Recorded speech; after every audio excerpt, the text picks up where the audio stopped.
Welcome to FemLead, the podcast on female leadership and role models. This show aims to inspire and equip you with the tools you need to navigate your career plans. FemLead brings inspiring career perspectives and strategies to guide your path to success. Your host, Alexandra, will interview role models on new exciting topics with each episode. If you like what you hear, give us a review and subscribe to the show on your preferred streaming platform. Enjoy. Hi, everyone, and welcome to a new episode of FemLead Podcast. I'm super excited for today's episode. We will introduce yet another role model that I'm sure you're going to be very happy to hear from.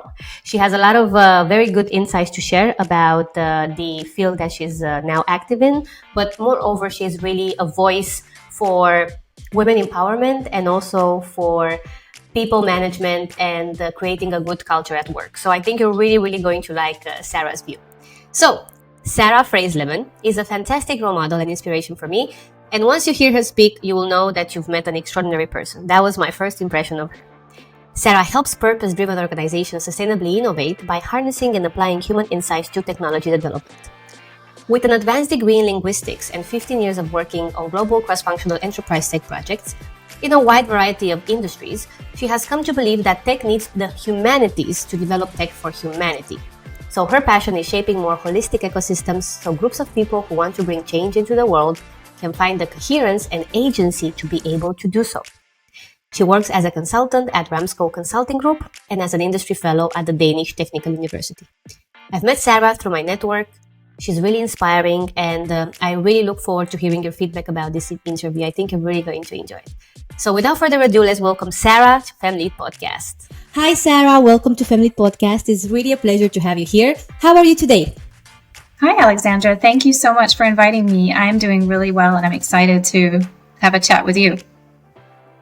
I'm super happy that we met. We've crossed paths in different occasions.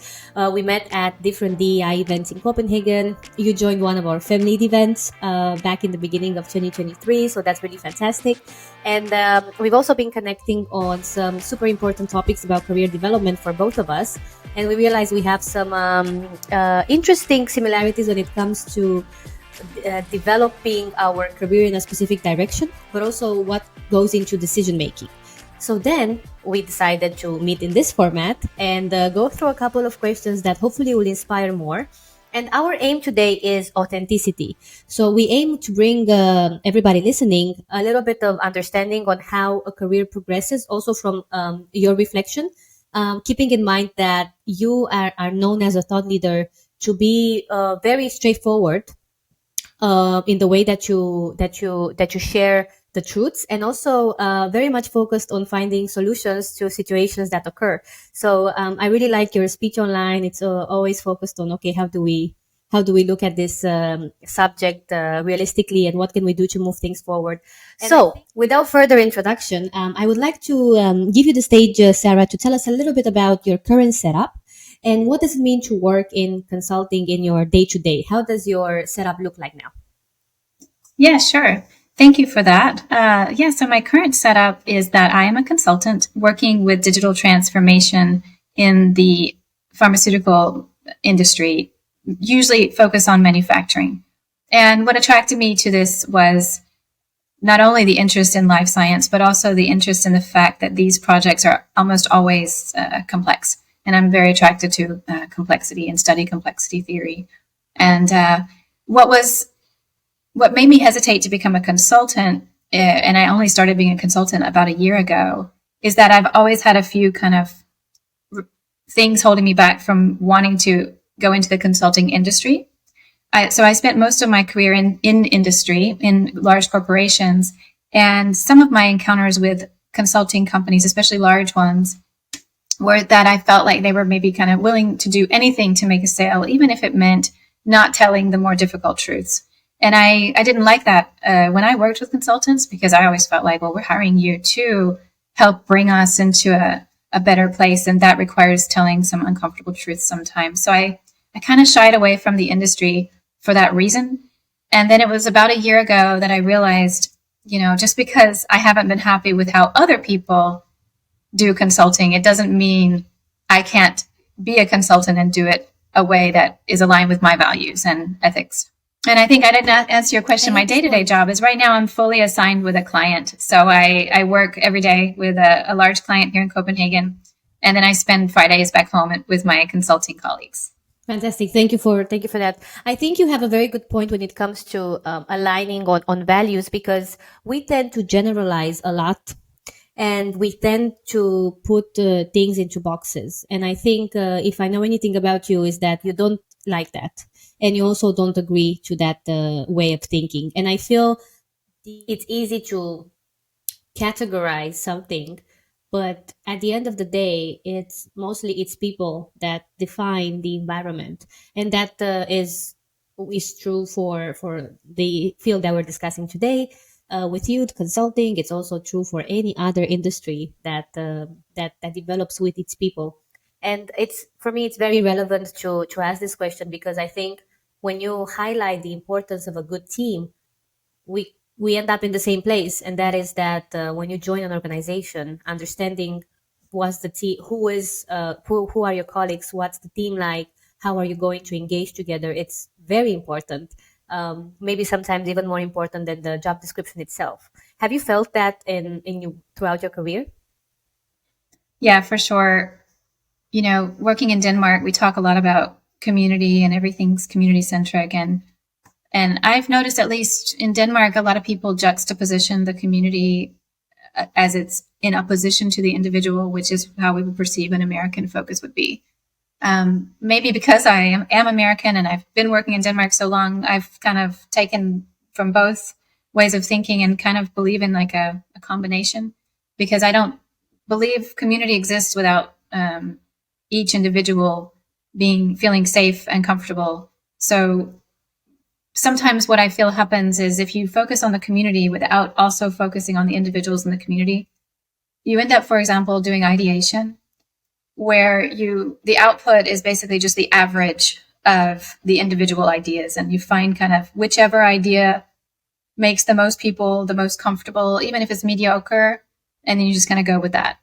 And I see that happening a lot in Denmark, because I accredit it to the obsessiveness of the community over the individual. And it's perceived sometimes that if an individual is speaking up, that they're speaking up out of their own ego intent, and that they're not trying to speak up, for example, to contribute to a more high agency collective intelligence situation, which is what I strive to do, but often also fail and am perceived as someone who's trying to be egoistic, etc. It is a risk. What I'm kind of fighting for are for us to be able to have different words to describe what healthy collaboration looks like, what collaboration that trends more towards collective intelligence, what that looks like. And I believe it looks like making sure everyone in the group is working at a level of high agency, so that, and to be able to work at a level of high agency where you feel comfortable speaking your truth at any given moment, you have to be in a container where you feel safe and you feel trust, that there's trust abounding. And those containers are super difficult to build, because even if you have the right leadership and the right partners, whatever, all it takes is a few people who people perceive as being toxic or perceive as fighting for their ego to destroy the whole thing. So it's extremely difficult. It's easy to theorize about. It's extremely difficult to do in real life.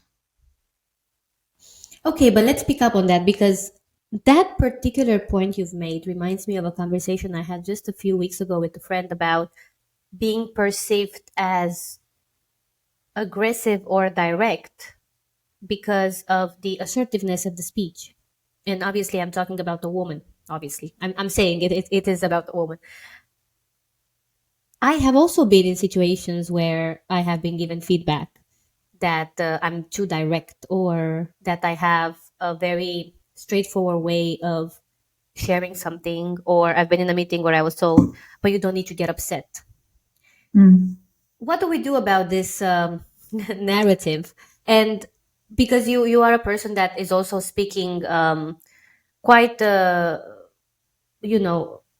you have a speech that focuses on the importance of being authentic and discussing difficult truths. How can we then thrive if we do not end up in a high agency, safe environment? What can one do to increase their chances of thriving on their own terms to the most extent possible? I would love to have the answer to that question as well. I still struggle with it If you're all the watching time. the YouTube video, if you're watching the YouTube video, you can see that we're both like thinking how to approach this this question. I mean, I know what I believe deeply is that everything is relational. So, if someone perceives you as being intimidating, it is both because the way you're acting is doing something that's causing them to feel intimidated, and it's also part of the person feeling intimidated. And I know it's a common trait that women, I believe also men, but I think more women talk about it, share that we, if you have, for example, if you are excelling at your career, if you, in my case, for example, I have kind of like a gifted IQ. So I might say things in a way that appear over intelligent, and people often think that person's trying to be smarter than me, without realizing those are just the words that happen to be flowing out of my mouth right now. They're not about you. They're not meant to hurt you. I'm not trying to make you feel small, all these things. Of course, it's easy to stand back and say, it's not my problem. That's how you perceive me, and go on about your life. The problem with that solution is that it's still going to be you whose reputation suffers at the end of the day. It is still about you. It's very much your problem. Anybody who wants to pretend like it doesn't matter if people like me, that's their problem. It's really just, I think they're just saying that to make themselves feel better, because it very much matters if people like you. Your career will suffer if people don't like you, even if logically it's not fair. That's been my big lesson. I still haven't managed to resolve it. The closest I've gotten to working with high agency and understanding how to do it in a way that doesn't get this reaction from people as frequently is through somatics work that I study with a person named Paul King in the UK, who anchors some of his work in Tai Chi. And so for me, he has helped me understand that from an embodiment perspective, your body is actually telling you when you're in a grounded position. Your head and your heart and your stomach are actually aligned. And if you're actually standing in your truth in a grounded way, the idea is that you're not going to feel threatening, because you would be kind of leaning forward and kind of trying to attack the other person if you are trying to be threatening. And you would also be leaning back if you're trying to be submissive. And so one thing I try to do is, before I say difficult truths, ground myself and say them in a way that's not attacking the other person or could be perceived as attacking the other person. I don't always succeed at this, but I can now identify when I haven't succeeded at it better by saying, okay, was I triggered? Was there something happening in my body? Was I actually, I'm a very passionate person, so I can actually feel my heart beating. And then I can look back and say, yeah, I should have tried to deliver that position. I should have taken more time to ground myself before I delivered that message. Now, it's not foolproof. You will still deliver messages from grounded positions, and you will still receive retaliation, and you will still receive people judging you. It's never going to be foolproof. But that's at least the work that I do to try to limit the amounts of times it happens, but it still happens. Yeah, it was something that I wanted to point out, because it's not the first time that I'm having this discussions with friends, with network collaborators, with the community. We meet a lot of people at the events also in person, and we discuss different topics during our networking sessions. And it's interesting how much people open when they are in a safe space and they can discuss some of their challenges. Mm-hmm. And the aim is not to give a solution, but to also acknowledge that everything people are going through in their careers, it's to a certain extent normal. Like it's not something out of the ordinary to feel sometimes like you're not in the right place at the right time and then be frustrated. That happens to all of us at a certain point in time, right? And on that note, I was curious to move forward with asking you, what do you think are 3 skills that have really helped you within your consulting career so far that you can recommend to others as well? Oh, well, yeah. So just to reflect on what you just said, I definitely think we need more spaces where, and I don't want to say it needs to be women, but there is something about some of these things happening a little bit more frequently to women because we have different measures of expectations societally for being likable, for smiling, and being social, and all these different things at play. And so it's super important to come together and be able to have honest conversations about it's not just difficult for me, it's also difficult for you. So you don't blame yourself and feel like, oh, it's just me. For me, the number one learning in my career has been to stop listening to the voices of what everyone says should be what's motivating you. So you just kind of grow up with this narrative of what success looks like, what happiness looks like, and what the good life looks like. And yes, we do live in a capitalistic society, so money is part of that. Money is still the currency that we use to build lives. And there's no denying that. But I do believe we're sitting in a paradigm shift in the world right now. And we feel the tensions of that. There's a lot of capitalistic qualities that aren't really supportive of building a sustainable world for the future. And so we're feeling the tension of that now. I think the next generation, our children, are going to really feel that tension. You already see it with our teenagers. They're feeling the tension of this paradigm shift that's happening. And right now we're all trying to I feel like I'm trying to straddle this paradigm shift and say, what I value is not necessarily the status and the money, but I also just don't want to sit at my house unemployed, walking around in the woods all day because I care about nature. I want to also participate in the world that we have and try to help bring the world to where I want it to be. And the only way to do that is to participate still in capitalistic things. But you can still do that in different ways. You can still approach that by understanding what motivates you more and also what are you willing to stand for. For me, that's really important. I personally feel like I know a lot of people who aren't willing to stand for anything. Or I really do wonder sometimes, what would it take? I recognize I have an overly sensitive ethical compass, but sometimes I really wonder, where is the boundary? Where is the threshold for some other people? What are they willing to take a stand for? And I think everyone should ask themselves that. What am I willing to take a stand for? Because this isn't going to be easy. You don't create systems change, and paradigm shifts don't happen automatically. They happen by people taking stands and by people making better choices. Yeah, and who is driving that? I think that's another reflection to have on what can I do to drive the change that I want to see in the world. Mm-hmm. Because as the quote says, and as we all know, change doesn't happen by itself. It's really about going back to our first point, the people and the communities that have the most effect and take the most stand on a certain topic, right? It's going to be very interesting to also see how we progress in our career now with the technological advancements, some legacy we have from our parents, some changes that come with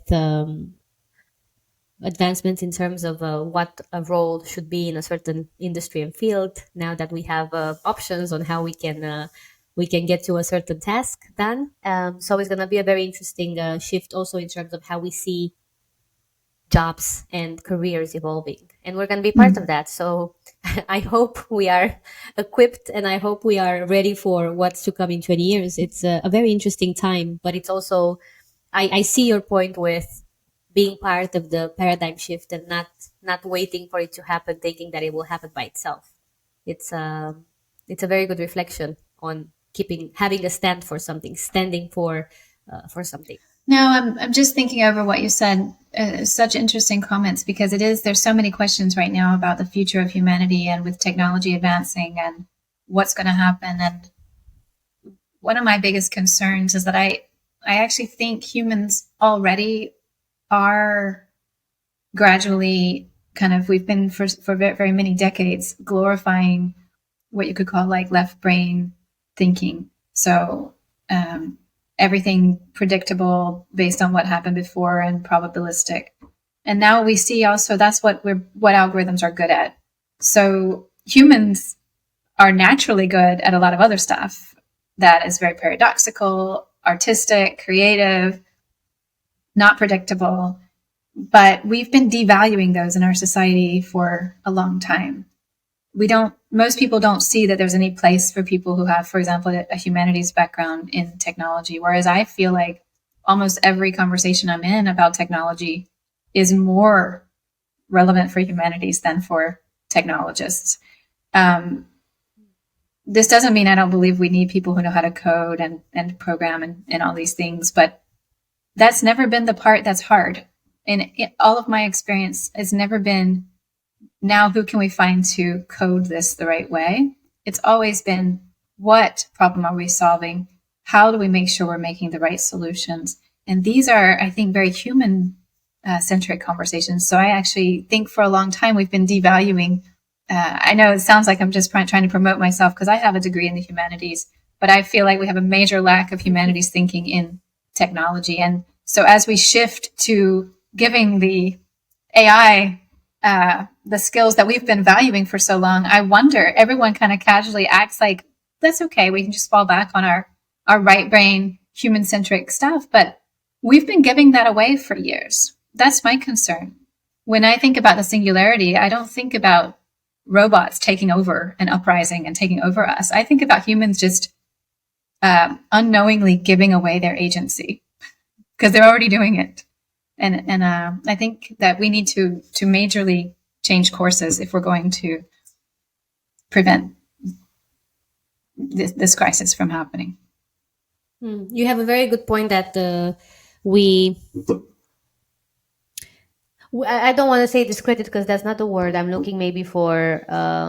We give less interest in general to humanities when we are in a business setup, thinking that it's not going to give us the results that we are looking to achieve through the engagements that we have. But not everything is black and white, even though it it might appear so, at first hand. So how can we keep that spirit going, reminding ourselves that numbers and results are not the only things that we should be striving also within our professional life. It's something that again, it's a discussion that can become very, very long and very complex. But I see also your concern, and obviously it's a very good point for all of the people coming into the workforce with those humanities backgrounds, looking at what we all prioritize now as the future. And where do they fit in realistically within the scope, right? And that's something that I don't have the answer for. I'm sure that some other data researchers have more details on it, but it's a very good point, something that we should be all thinking about as a society. Where are we going, and how can we make sure that we don't forget what makes us special, and also what we can contribute to have a better life. It's a very nice point that you've made for all of us to consider. I do want to ask you, thinking now about reflections, what are 3 lessons that you can share with us reflecting on your career so far? Because your career has been quite, well, I would say it's been complex, and also you've had a lot of different experiences. What did you reflect on? How can you bring something together within, let's say, 3 main ideas for our listeners? Yeah. Okay. So the first, I would say, I think I kind of casually talked about it earlier, is to not let other people define you. I think I talked about it earlier in the sense of not to let other people define what motivates you, but that goes deeper too into, we have like kind of prescribed career paths that we kind of tell our children to take. Do you want to be this, or do you want to be that? Do you want to be a specialist, or do you want to be a generalist? Do you want to care about technology, or do you want to care about literature, what have you? And then we have all these different career paths that we've kind of designed based on those things. And I think we're going to find more and more that as psychologists continue to build better ways of explaining the multiplicity of humanity, of humans, that inside all of us, we're not just one of those things. No person is one of those things. Now, I realize that I might be more multiplicity oriented than others as an autistic woman, but I actually believe all humans have very many multiple identities that they carry with them all the time. And that our society, the stories we tell around career force us to pick a way to define ourselves and then stick to it. Because if you don't do that, we've had all these narratives about, if you don't, stay on this path, then you're going to be perceived as a job hopper, or you're going to be perceived as someone who doesn't know what they want, or incoherent. And these things are all true. You will be perceived as that by people who are still thinking in the old paradigm, which are plentiful and most people. But I think the future generations are actually starting to reclaim their multiplicity and are starting to realize also from an innovation perspective, for example, you're going to find better ideas when you look sideways and you combine ideas from different fields, different industries. It's the number one way that innovation occurs, actually, is by taking ideas that have kind of been working in another industry and bringing them into the industry you're working with. So we need to be able to do this in our own brain. So that's the number one piece of advice. The second is, if something doesn't feel right, trust yourself. Allow yourself to leave. So many times I've stayed with something because I felt like I should. I didn't want to hurt anybody's feelings. I didn't want to be perceived as a job hopper. And at the end of the day, no one is going to say, yeah, you're right. This is not an ethical situation. You should leave. It's only you. And then the third would be, don't try to predict. I know everybody wants a 10-year plan, but I don't see the point of trying to predict in 10 years what you want to be. And in 20 years, yeah, maybe have some direction of like, this is what I'm sensing is my future. But I think there needs to be space for kind of just following your nose and just sensing, this, I have never thought about this before, but this door just opened and I'm curious about it. And it has a few things that are resonant with what I consider myself to be interested in. So I'm going to go through this door. I think more people need to feel like comfortable doing that and not to be perceived as a irresponsible way to be living your life. Those are my 3 pieces of advice. They might not set you up for success on paper. So I hope that's not that kind of podcast. But I think they set you up to be true to yourself. It's exactly what my point was earlier on authenticity and understanding that success is a personal decision, because what you did now, reflecting on honestly what you've learned and what you wouldn't do again, those are situations that unfortunately or fortunately, I don't know, I don't see a one-way lens, but those situations happen to many people. And the aim here is also to normalize difficult moments and say that, you can go through something that feels wrong and most likely is wrong, but you have a choice. And the choice you made might not set you up for the next promotion, but you also can sleep at night. And this is something that I think sometimes we forget to highlight. I've been myself. I have friends stressed by the setup that they're in at work at a certain point in time. And in all of these interactions, there's one big truth, and that is that you always have a choice. We might not be told, we might not know ourselves, we might need to ask for help, we might need to listen to a podcast or work with a coach or go to therapy or have a best friend that wants to listen to us and give us this direct advice. But you have a choice, and sometimes the choice is to go to the management, leave, decide that you will stand up for yourself, not care. There's different avenues, but you always have a choice. And we don't want to sugarcoat the situation where you feel uncomfortable, because we're not here to tell you to do anything that will be against your mental health for the sake of someone else's setup, right? And this is something that I think is very straightforward from your reflections as well. And I'm very happy you shared it, because I think a lot of our listeners needed to hear this. Thank you, Alexandra. I appreciate you creating the space for it. Thank you so much, Sarah. Let me go through 2 other questions before we go to the final 5, because you said something super interesting, and that is navigating complex situations in consulting or otherwise. How do you then recommend someone who is starting navigating complex environments to basically look at it, or where to start kind of the process of understanding how to navigate complex environments, especially if you work in large companies or in consulting or in industries where you're required to have a lot of relationships with different stakeholders? How do you start? Okay, so the number one thing I would say is that when you're in a complex environment, I mean, we use the words colloquially, so let's just accept that that word is used as like to describe. We all know what we mean when we say that. But then if you also look at it from a systems theory perspective, and you look at, well, what's the difference between a complex adaptive system and a complicated or ordered system?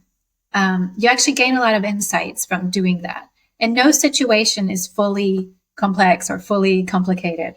So, but there's value in trying to decouple and pull apart the things that are known, the knowable things, and then the things that we feel like aren't knowable or known. Why this is valuable is that you want to bring the data, for example. This is what people talk about when they say we need to be data driven. You want to bring data where data serves. So if you have a situation that is predictable and repeatable, you want to find as much quantitative data about that as you can and actually trust that data and actually use it. But you also want to understand the limitations of the data and not pretend that since you have quantitative data for the knowable things, that that's enough to get you through the unknowable things, because quantitative data doesn't serve the unknowable space, the complex space. The best data there is qualitative data. And that's also where you start getting into wanting to get groups of teams together to try to find a coherent next step and make an experiment. It sounds fluffy, but basically when you're navigating unknowns, these are natural human tendencies. You get people in a room, figure out what we should do next, and then do it. But we've somehow stopped valuing that way of being at work because we're so obsessed with, data. So for me, the number one advice is figure out the situation, break it up, maybe take Post-its. Okay, what do we know? What do we not know? And then you start navigating those accordingly. And the Cynefin framework by Dave Snowden is what I use as a tool to help guide that kind of thing. Thank you so much, Sarah. Thank you for that reflection. Very on point. And one last question for you, Sarah, before we go to the final 5 is, based on our conversation, you mentioned the expression waiting for permission for something.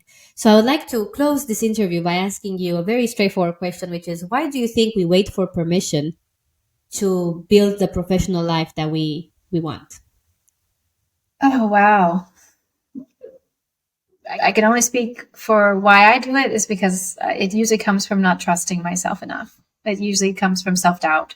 And if you're like me and you're, the things you want permission to do are quite radical, like you don't see a lot of your friends doing this, then you can really quickly build up a narrative in your own head that then I shouldn't trust myself.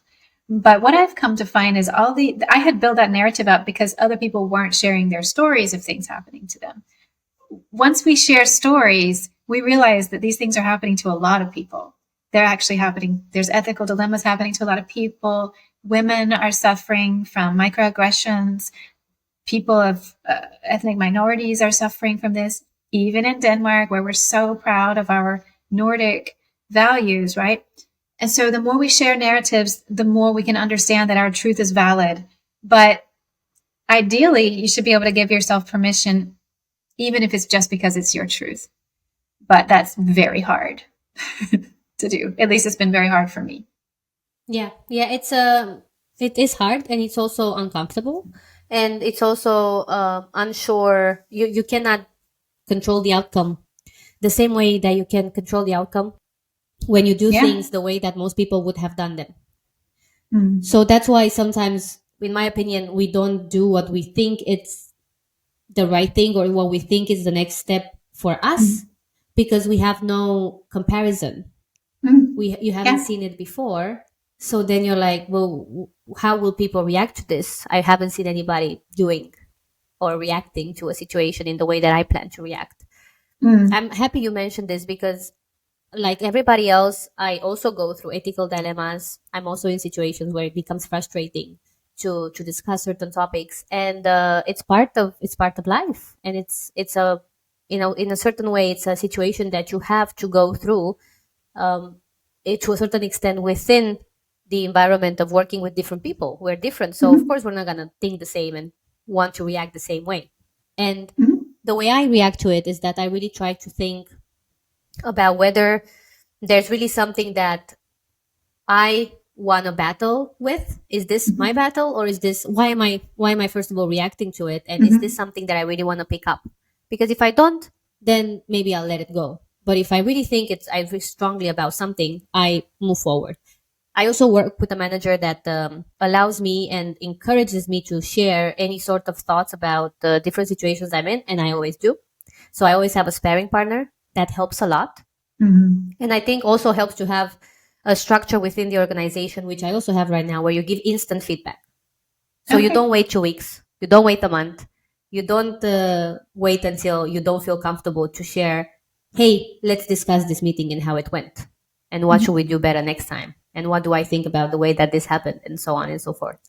Having that sort of framework, or in my opinion, space, can really help avoid or not get into a situation where you feel like you have black or white replies or reactions. It can be more smooth and better organized if we have those in place. But it doesn't happen everywhere, and it needs to be accepted by the group. I think it's very hard to do those things if half of the people you're working with think it's weird or not something they want to think. What do you think about it? Yeah, I think what you're describing is right. The preconditions would be, having a level of trust. And for me, trust is about, if you tell me something that happened to you, and if I haven't had the same experience and I don't have that same reality, for me, you have two options. You can be like, I'm hearing this story. I think you're being too sensitive, because immediately when some people hear stories that don't resonate with them or haven't happened to them, they just immediately look to like gaslight or blame the person for it happening to them. But I think a good sparring partner, a good manager, it sounds like the one you have. I am also very fortunate to have a manager who's like this. He can listen to me. He can hear my story. He hasn't had the same experience. He hasn't had the same story, but my story doesn't need to be his story for him to trust that my story is still valid. Do you know what I mean? And so there's a lot of I don't know if you're familiar with the concept of gaslighting, but for me, there's a lot of gaslighting that also holds us back, because a lot of people, if you come to them and say, hey, this is happening, they'll immediately, and it can be little small gaslights like, come on, you're just being sensitive. Come on, don't, lighten up. My new favorite is, come on, don't be a Karen. Okay, well, okay. How have we just decided that that's funny? It's not funny. Being sensitive and being ethical shouldn't be punishable. We shouldn't be gaslighted for that. So I think, but you're very fortunate. And that might be another piece of advice to add on to the career advice is, if you're working with a manager who's gaslighting your reality and not respectful, then that might also be something worth considering leaving. And because there are people out there that won't treat you like that. And that'll make you more equipped to actually navigate the difficult things, I think. It's a good reflection. I think the setup you're in makes a big difference for your day to day, and there is advice there to reflect on the environment as well, not only on the way that you navigate it, but also on how is the environment. And we talked a lot about the importance of having a healthy culture, a safe space, psychological safety within the team. So a very good last point to make here on that reflection for everybody listening, to also take some time and reflect on that. It doesn't need to be that is not the case for some of our listeners. So thank you so much, Sarah. You have so many good points. I think we can talk about many of the avenues that you've opened, but we don't have time. So I will not be debating on one specific one. I hope we get the chance in the future to reflect on more, because I really admire your the way that you point out some of the harder truths of our society, and also how authentic you are and appear within your communication. I really advise everybody to follow you on LinkedIn, and also check out your latest Women in Tech talk that you have been sharing for the last few months. I think it was also on our newsletter, and I think it's a fantastic presentation as well. And on that note, I will invite you to give us the last few remarks and go to the final 5-hour question and start with what is one book you think everybody should read? I hate to give you a complicated answer, but I believe books are, people have relationships with books. And so if I say my favorite book, I don't think it'll land on all audiences the same way. But my favorite book is, my favorite author is Robert Pirsig, and he wrote Zen and the Art of Motorcycle Maintenance and the sequel Lila. And those are the two most important books in my life. But I think I would prefer, I usually recommend books situationally because there's so many different ways to approach them. But very good reflection, and thank you for sharing two book titles here with us. We will make sure to let everybody know about them if they're interested to read them. What is the best piece of advice you have ever received? I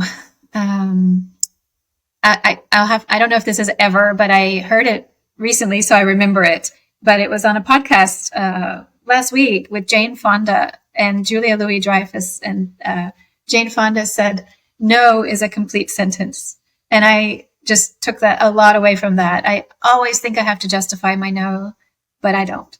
You can just say no. I love it. I've also heard the interview, and I've heard her or someone else saying no is a full sentence before. I love it. It's a very good piece of advice. Mm. Who is your role model? If I have to answer quickly, the best boss I ever had. His name's Michael, and he's my mentor. And I think I learned the most about what I think is important in working in organizations from him. And he's not the kind of guy that talks about it or theorizes about it. He just does it. And just watching the way he led a team and organized really complex projects was, it still continues to inspire me. So at work, I would say he's my role model. What would you choose to do if you were to have another career? I would either be a writer, a lawyer, or a chef. I'm not sure which. So maybe all of these things. Avenues, Sarah. You have many options for your career path. If you ever want to leave consulting and start something else, being a chef doesn't sound bad at all. Great. And the last question is, if you could change places with someone, who would it be and why? I think I would want to be a Daily Show reporter. I think that's the dream job. Like Trevor Noah. I want to be a Daily Show reporter, maybe the host or a correspondent on the Daily Show. That sounds fantastic. I really like Trevor Noah as well. Great. Okay, Sarah, that was it. Thank you so much for joining us. Thank you so much for sharing so many insights and also for your wisdom. I really admire what you stand for, and I really admire how you communicate and share really amazing pieces of advice online. So I'm very happy we got to do this interview. I hope you also had fun today, and thank you again for coming. Thank you so much, Alexandra. And thank you for the very important work you're doing of bringing female voices into a space to share our journeys with each other. It's an honor to be a part of, and it's also really inspiring to be part of your community. Thank you so much. I really appreciate it. And thank you all for following us today, listening to this interview, and stay tuned for more updates with inspiring female role models. We hope you've enjoyed this episode of FemLead Podcast. Share the news with your friends and follow us on social media at FemLead Podcast everywhere.